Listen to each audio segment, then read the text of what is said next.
The history of American crime is rife with infamous bank robbers who captured the public's imagination through their daring heists and violent exploits. These criminals operated primarily during the Great Depression and Prohibition eras, when economic hardship and the allure of easy money drove many to lives of crime. Notorious for their ruthless tactics, these individuals left a trail of bloodshed and stolen wealth across the country. Their heists often resulted in significant casualties, with many law enforcement officers and civilians losing their lives in the crossfire. Despite their criminal activities, some of these outlaws became folk heroes, celebrated for their audacity and defiance of authority. Their legacies are marked by a combination of fear, fascination, and the inevitable downfall that comes with a life of crime. Willie Sutton. Willie Sutton, born in 1901, was a master bank robber known for his nonviolent methods and numerous successful heists. Active from the 1920s through the 1950s, Sutton is estimated to have stolen around $2 million. Despite being responsible for several prison escapes, Sutton was known for his policy of never harming anyone during his robberies. He is often remembered for his famous quote when asked why he robbed banks, responding with, "Because that's where the money is." Sutton's career ended after his final arrest in 1952, leading to a 17-year prison sentence. His ingenuity and dedication to nonviolence distinguished him from other notorious robbers, making him a legendary figure in criminal folklore and a symbol of clever, if unlawful, enterprise. John Dillinger. John Dillinger was one of America's most notorious bank robbers during the Great Depression. Born in 1903, Dillinger's criminal career began in earnest in the early 1930s. He was responsible for robbing dozens of banks and police arsenals, stealing around $500,000. Dillinger's charm and daring escapes from jail made him a media sensation and a public enemy. Though he killed approximately 10 people, including police officers, his notoriety stemmed from his audacious heists and ability to elude capture. Dillinger's reign ended in 1934 when he was shot by the FBI outside the Biograph Theater in Chicago. His life of crime and dramatic death cemented his status as a legendary figure in American criminal history, remembered for his boldness and notoriety. Charles Pretty Boy Floyd. Charles Arthur Pretty Boy Floyd was an American bank robber who gained notoriety during the Great Depression. Born in 1904, Floyd began his criminal career in the late 1920s. His slick appearance and courteous demeanor earned him his nickname. Floyd is estimated to have killed around 10 people, including law enforcement officers, during his criminal exploits. He is believed to have stolen over $500,000 throughout his career. Floyd's reputation was bolstered by his supposed practice of destroying mortgage papers during robberies, helping struggling farmers. He was gunned down by the FBI in 1934 in Ohio. Despite his criminal activities, Floyd became a folk hero to some, symbolizing resistance against the banks during hard economic times and leaving a complex legacy. Alvin Creepy Karpis.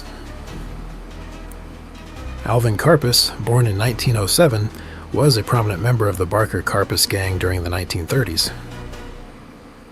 Known for his sinister grin, Karpis was involved in numerous bank robberies and kidnappings, amassing millions in stolen money. He is believed to have killed at least 10 people during his criminal career. Karpis's notoriety grew due to his cunning and ability to evade capture for years. His criminal exploits included the infamous kidnapping of wealthy businessmen for ransom. Karpis was finally arrested by the FBI in 1936 and sentenced to life in prison. He spent over 26 years in Alcatraz before being released on parole in 1969 and then deported to Canada. Karpis's criminal career made him one of the most infamous bank robbers in American history, known for his long evasion of justice. Bonnie and Clyde. Bonnie Parker and Clyde Barrow were notorious outlaws who terrorized the central United States together during the Great Depression. The couple is believed to have killed at least 13 people, including 9 law enforcement officers. Their crime spree, which began in the early 1930s, involved numerous bank robberies, car thefts, and small-town store heists, amassing around $150,000. Their violent escapades captured the public's imagination, making them infamous symbols of rebellion against authority. The pair met their end in a hail of bullets in a police ambush in 1934. Their legacy lives on in popular culture, immortalized in songs, books, and films, highlighting their tumultuous and deadly romance and their lives of crime that ultimately led to their violent deaths. Jesse James. Jesse James, born in 1847, was a notorious outlaw who, along with his brother Frank, led the James Younger gang in a spree of bank and train robberies across the Midwest after the Civil War. Jesse James is believed to have killed at least 17 people during his criminal career, including bank employees and law enforcement officers. The gang's most infamous heist occurred in 1876, when they attempted to rob the First National Bank of Northfield, Minnesota.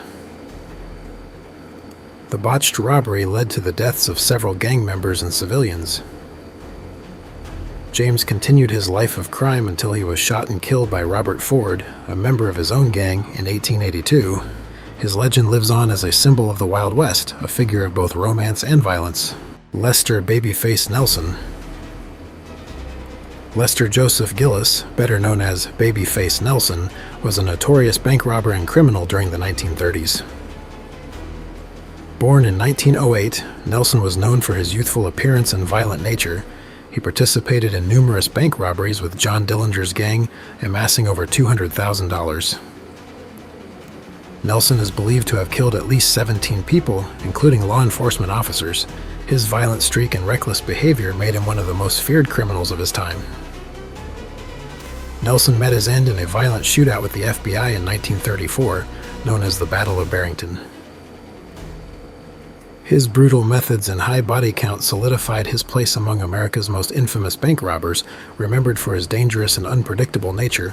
Frank Jelly Nash. Frank Jelly Nash, born in 1887, was a notorious bank robber and gangster involved in numerous heists during the early 20th century. He was known for his meticulous planning and involvement in the Kansas City Massacre of 1933, where 4 law enforcement officers were killed in an attempt to free Nash from custody. Nash is believed to have killed at least 20 people during his criminal career. His criminal activities included several high-profile bank robberies, amassing significant amounts of stolen money. Nash's career was cut short when he was killed during the Kansas City Massacre. His involvement in the massacre and numerous heists made him a prominent figure in American criminal history, known for his ruthlessness and strategic planning. Herman Baron Lamb.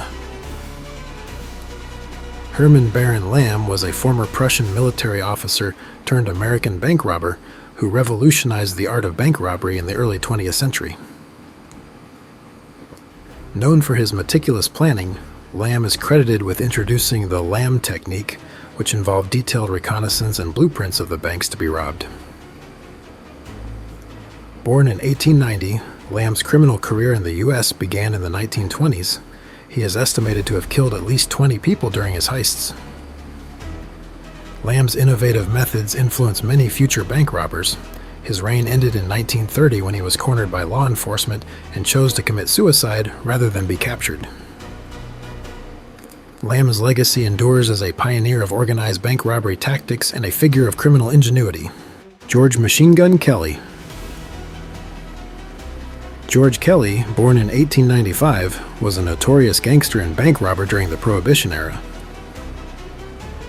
Kelly gained his nickname from his favorite weapon, a Thompson submachine gun.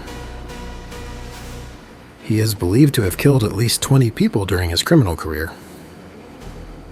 Kelly's most infamous crime was the kidnapping of oil tycoon Charles Urschel in 1933, for which he demanded a ransom of $200,000. The FBI captured Kelly later that year, and he was sentenced to life in prison. Kelly's violent exploits and his eventual capture and incarceration at Alcatraz made him one of the most infamous criminals of his time, illustrating the brutal nature of organized crime during the Prohibition era and his ultimate downfall. Thanks for watching, folks. I hope you enjoyed this video, and if so, don't forget to hit the like and subscribe buttons below.